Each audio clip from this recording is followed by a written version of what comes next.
I think the silliest rule I ever broke for the silliest reason was watching a movie in the theater with my brother.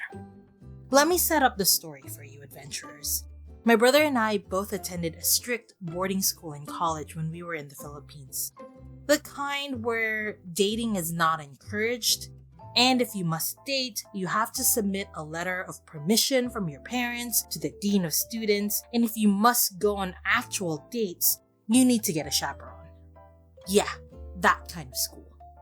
I honestly still have nightmares about how strict that school was, but don't worry about it, I'm okay. I'm not traumatized, and I probably don't need therapy for that.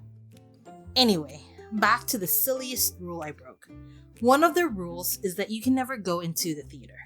Back before the Philippines had assigned seatings and how they must now kick people out after every screening, it was actually okay to stay in the same theater for as long as you want, as long as it's the same movie. Plenty of teenagers who didn't really have a place to make out or more, wink wink, used the cinema for that purpose. And so it was banned for any student of that school to watch anything in the cinema. It was a struggle, and I was fighting that fight within me until one day, Sherlock Holmes starring Robert Downey Jr. came out, and that was it. All fight disappeared, and my brother and I made our plans. We traveled 2 hours out of the way. We wore hoodies and sunglasses.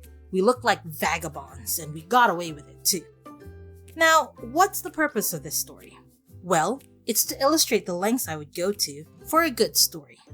That I would risk all I've worked for just because I wanted to see Robert Downey Jr. absolutely kill it in that role.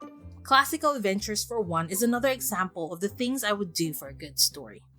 I would create a podcast and spend all this time and money to introduce to myself and to everyone listening all about stories that we would normally not read. This podcast is meant for anyone that picked up a classic book and thought, man, I can't read this, it's too heavy. This is for you, and this is for me.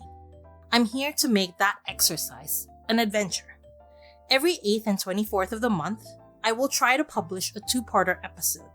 The first part involves a dramatic reading, or as dramatic as I can do it, of a chapter. It will have ambient background and sometimes sound effects, while the second part involves a little more research, a little more background, everything about the author, the background of the story, any interesting tidbits, any unknown trivia that you can bust out on trivia night. But wait, there's more. This show is not just for your ears, but also for your eyes, as I commission artists from all walks of life, or at least I try to create art for every part of the show. Every artist I bring on is an artist I respect, with the ability to produce art that I love. Special shout out to Ame from Ameliori, for she created this season's logo. Doesn't it look fantastic? If this is something that you're interested in, then this podcast is for you. And you can find it everywhere you find podcasts, as well as my website, classicaladventures4.1. Join me as I travel through an excellent adventure of dramatic reading, interesting discussions, and artistic expression.